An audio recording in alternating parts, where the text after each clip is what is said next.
Welcome to Federland, home of fun, food, federalism, and freedom. I'm Stray, and this is Casseray. We'll be your personal tour guides through this brand new government theme park. Let's start by looking at the map. Your map is a bird's eye view of the entire park. Be sure to hang on to it. We sure won't want you getting lost in the complexity of it all. During the presentation, all policies, principles, and concepts implied by the writer are shown here at the bottom of the screen.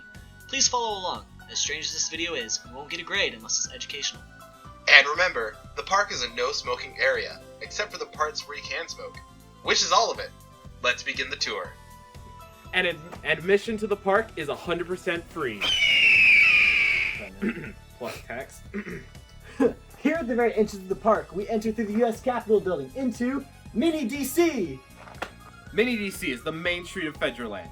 During the day, you can watch reenactments of some of your favorite protests, including civil rights, triangle shirtwaist, abolitionist, anti-war, and many others. And during the night, you can watch a spectacular fireworks show in which we try to outmatch your neighboring Unitaria. Look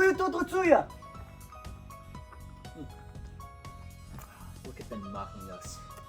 Well, anyway, the National Mall along the sides of Mini DC houses many museums, shops, museums, and restaurants. And there at the very end is the Lincoln Theater, which, that's ironic. Well, anyway, let's move on to Judicial Junction. Here we're at the Supreme Court Amphitheater. Here you can see dramatic productions of all your favorite court cases. Ooh, I heard Roe v. Wade's getting a sequel. Now it's more of a spin-off, and I heard the fans aren't too proud of it. Oh, gotcha. Well, right across the street from the amphitheater, we have our horror-themed ride of the judicial process. Here you make your way through local, state, and federal courts due to a falsely accused right infringement, but I won't want to spoil too much. Now those are our main judicial attractions. Now let's head up to Freedom Square.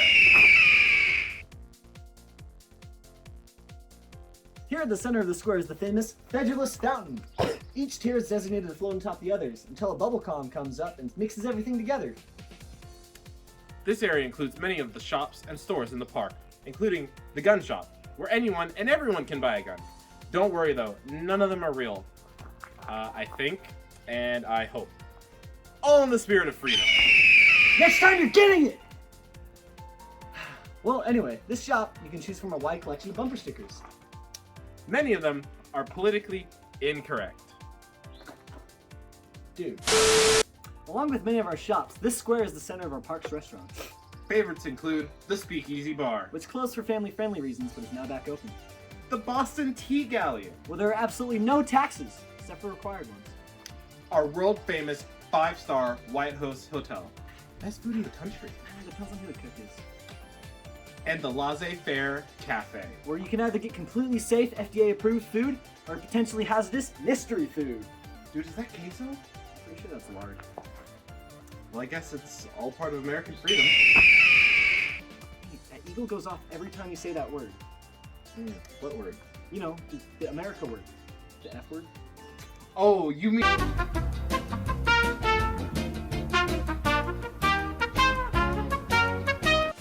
Now we're in Legislation Land, the center of the park's rides. Let's start with the pride and joy of the park, the carousel. The carousel has 100 different animals, 50 donkeys and 50 elephants, which for some reason go in opposite directions. The park designers never intended it to be that way, but I guess we can't be picky.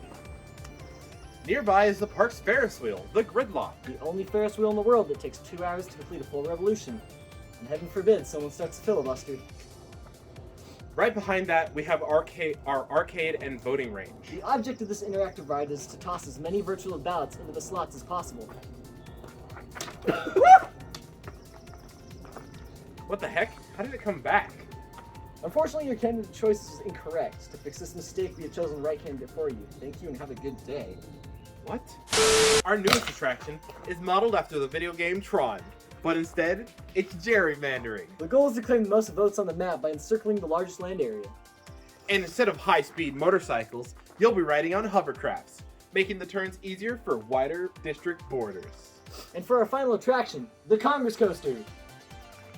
This coaster simulates all the thrills of congressional decision process, including a 5-minute climb, disorienting twists and loops, and the only coaster in the world to go backwards. And finally, guests can stay in the Hotel DC, modeled after the neoclassical architecture of DC monuments, experience the full extent of American luxury and freedom. That does it! Did you get the eagle? No, just some lame duck.